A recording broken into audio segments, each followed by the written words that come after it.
आप सबका फिर से स्वागत है। दिल से धन्यवाद है वीडियो देखने के लिए। आज हम देखेंगे कि फॉरेक्स मार्केट की कंप्रिहेंसिव गाइड। स्टार्ट करते हैं। पहला है understanding the basics of the forex market. Forex market क्या है उसको हम समझ लेते हैं। It is essential for global trade, connecting buyer and seller across currency worldwide. फिर हम डिफाइनिंग कर लेते हैं फॉरेक्स मार्केट को। तो the forex market exchange market is where currency are traded globally. It operate 24 hours a day, यानी 24/7 है।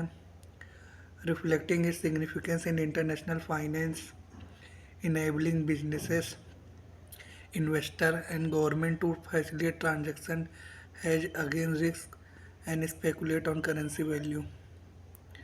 With a daily trading volume, अगर हमें दिन की बात की जाए जो फॉरेक्स मार्केट में होता है वो अप्रॉक्स $6.6 ट्रिलियन का वॉल्यूम होता है ट्रेडिंग का, जो कि किसी भी कंट्री के स्टॉक मार्केट से बहुत ज़्यादा है, बहुत ज़्यादा है।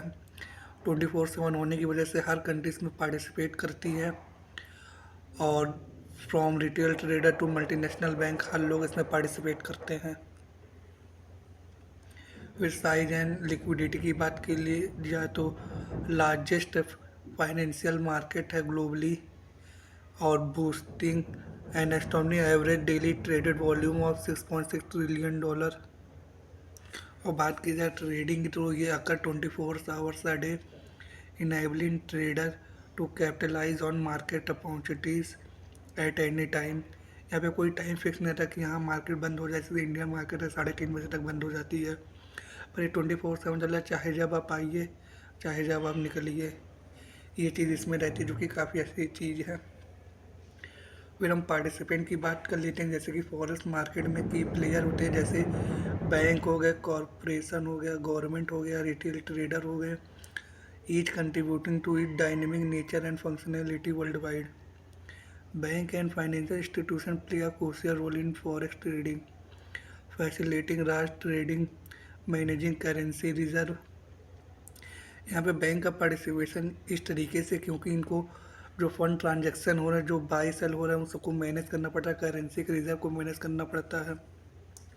और फिर यहाँ पे एक जो सबसे इम्पोर्टेंट कॉन्सेप्ट वो रिटेल ट्रेडिंग, यहाँ आम लोग जो पार्टिसिपेट कर रहे हैं through broker, seeking to profit from currency fluctuation, यानी फ्लक्चुएशन मतलब कि आर्बिट्राज, यानी दो कंट्री के बीच में कोई गैप है तो वहीं पर हम लोग पैसा बना पाएंगे, स्पेकुलेशन कर पाएंगे, प्रॉफिट कर पाएंगे।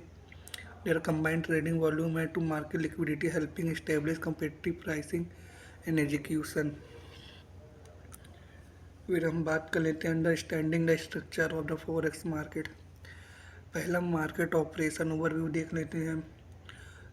ये एक decentralise network of participant that facilitate currency transaction globally, making it accessible at all time. अब की पार्टिसिपेंट आइडेंटिफाई देख लेते हैं। जो मेजर पार्टिसिपेंट हो गए, जैसे बैंक हो गए, कॉरपोरेशन हो गए, रिटेल ट्रेडर हो गए, so they contributing to the market liquidity and efficiency. और फिर एक देख लेते हैं मार्केट डायनेमिक, एक्सप्लेन कर लेते हैं interplay between this participant, define market movement and trend, ये सब चीज़ है। फिर हम नेक्स्ट देखते हैं। फिर हम अंडरस्टैंडिंग मार्केट यह समझ लेते हैं। मेनली यहाँ पे तीन है, inter bank, institutional, retail. Officer show दिखा दे रहे हैं हम, तो आप तीनों अंडरस्टैंड कर लिए होंगे। ये सब है जो कि ये सब मार्केट ईयर है। फिर हम देख लेते हैं liquidity provider and market maker. जो मार्केट मेकर होते हैं वो फैसिलिटेट करते हैं ट्रेडिंग बाई प्रोवाइड लिक्विडिटी। अब रोल ऑफ लिक्विडिटी प्रोवाइडर का दे है ensure smooth transaction in the market को इंश्योर करते हैं। टाइप ऑफ मार्केट मेकर बाकी जाता तो different firm operate as a market maker. Impact on forex trading की बात की जाए, the influence pricing and market efficiency. फिर हम ब्रोकर एंड प्लेटफॉर्म देख लेते हैं। तो इसमें सबसे मेनली रहता है कि selection of the right broker हो गया, ट्रेडिंग प्लेटफॉर्म हो गया जो कि क्रूशियल रोल करते हैं फॉरेक्स ट्रेडिंग के लिए, broker serve as intermediacy between trader and the market. जैसे इंडिया में हो गया फ़ोन पे का, हो गया ग्रो, एंजल वन, ये सब ब्रोकर। उसी तरह फॉरेक्स में भी ब्रोकर रहते हैं, जैसे ऑक्टा एफएक्स हो गया। ये एग्जांपल मैं दे रहा हूँ, कोई वो रिकमेंडेशन नहीं दे रहा हूँ मैं। It is essential to consider factors such as regulation, trading fees and execution speed. So ये सब है। फिर हम अंडरस्टैंडिंग का लेते हैं forex instrument and question currency pair overview देख लेते हैं। तो currency pair represent the value of one currency against another, fundamental to trading decision in the forex market. Bid and ask price हम देख लेते हैं। The bid price indicate how much a trader will receive when selling, while the ask price so how much they need to pay by। यानी कि आप कोई भी price है उसको आप बेचना चाह रहे हैं तो आप उसको कुछ परसेंट ऊपर कर सकते हैं, लॉक बीट कर सकते हैं कि अगर कोई बायर होगा वो खरीद लेगा आपसे। स्प्रेड एंड लीवरेज एक्सप्लेन है। The spread is the difference between the bid and ask price, while leverage allow trader to control large position with a smaller amount of capital। फिर हम कर लेते हैं अंडरस्टैंडिंग करेंसी पेयर। पहला है base currency, the first currency in a trading pair. फिर है quote currency, the second currency used for valuation. और फिर तीसरा देख लेते हैं currency pair type. Major, minor and exotic currency का पेयर होता है। मेजर में हो गया यूएस डॉलर से, ये सब हो गए। माइनर में जो कंट्री की कम डिमांड रहती है वो सब हो गए। फिर हम नेक्स्ट देख लेते हैं कि बिड आस्क एंड स्प्रेड की। तो the bid price represent maximum price that buyer are willing to pay for a currency pair, while the ask price is a minimum price that seller are willing to accept। सो ये concept आप pause करके पढ़ लीजिएगा। फिर हम understanding leverage and margin in forex की बात कर लेते हैं। तो सबसे पहला कि हाई लीवरेज है। अब क्योंकि बहुत बड़े लेवल पे हो रहा है, सारी कंट्री इन्वॉल्व है, तो आम सी बात है कि आपको हाई लीवरेज मिलेगा ही। और मॉडरेट लेवरेज की बात करें तो मॉडरेट भी है और लो भी है। तो हाई कौन समझ लेते हैं कि high leverage allow trader to control larger position with a smaller amount of capital. Moderate में कि balance risk and reward offering trader opportunity to take significant position. Low का भी है। फिर हम देख लेते हैं understanding the core mechanics of forex trading. पहला है ऑर्डर एग्जीक्यूशन प्रोसेस। तो in forex trading involve multiple step for placing an order to it fulfillment by liquidity provider. Role of ECN देख लेते हैं, यानी इलेक्ट्रॉनिक कम्युनिकेशन नेटवर्क का play a crucial role in connecting trader and liquidity provider, ensuring efficient order matching and minimise spread.